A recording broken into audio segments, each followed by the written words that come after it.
Hello, my name is Buck Bailey. Welcome to the Coast Guard Heritage Museum in Barnstable Village on Cape Cod, Massachusetts.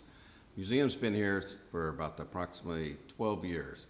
It was started by a group of retired Coast Guard Chief Petty Officers that were interested in preserving the history of the Coast Guard, specifically on Cape Cod.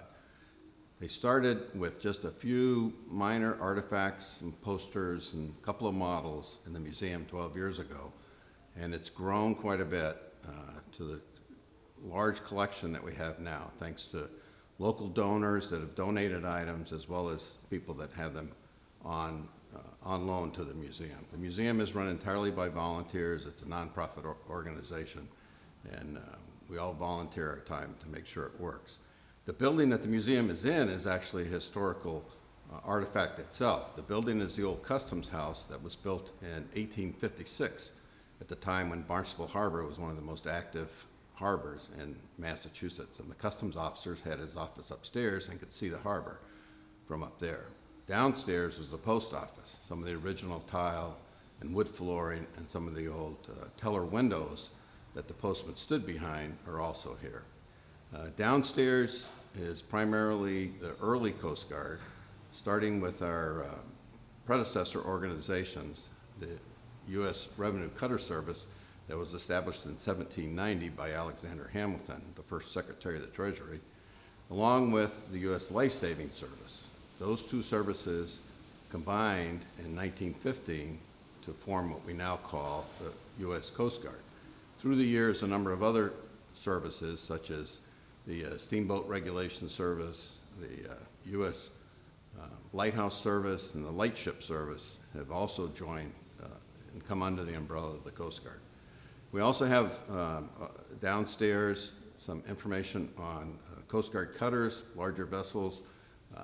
We also have a beach cart, a complete beach cart, which was the last operational beach cart, would happen to be used on Cape Cod in 1962. We also have a fairly extensive display on the finest hours rescue, the rescue of the Pendleton that occurred in 1952, which resulted in 4 of the crew members of the U.S. Coast Guard surf boat 36500 that received the Coast Guard life-saving medal. And the head of that crew was Bernie Weber, as I'm sure a lot of you are aware of the movie, The Finest Hours, put out by Disney last year. We also have some special displays on navigation, a couple of large models down here, including the Coast Guard Cutter Campbell, which is a currently active duty cutter, and the Coast Guard Cutter Cayuga, which was a World War II era cutter that was loaned to the British as part of the Lend-Lease program and then came back to the Coast Guard. Upstairs is a whole room dedicated to the U.S. Life Saving Service and its subsidiary, the U.S. Lightship Service. So there's a lot of models and displays and artifacts from that era. Additionally, there's a whole section on rescue boats, small coastal patrol boats, and the Marine Environmental Protection mission of the Coast Guard. Then you can move on to the Coast Guard at War section, which covers the history of the Coast Guard's activity in the various naval conflicts of the United States since the War of 1812 through the current conflicts in Afghanistan and Iraq. And then we have a fairly extensive collection of uniforms, both pre-1974 uniforms and then post-74 uniforms when the Coast Guard changed its uniforms.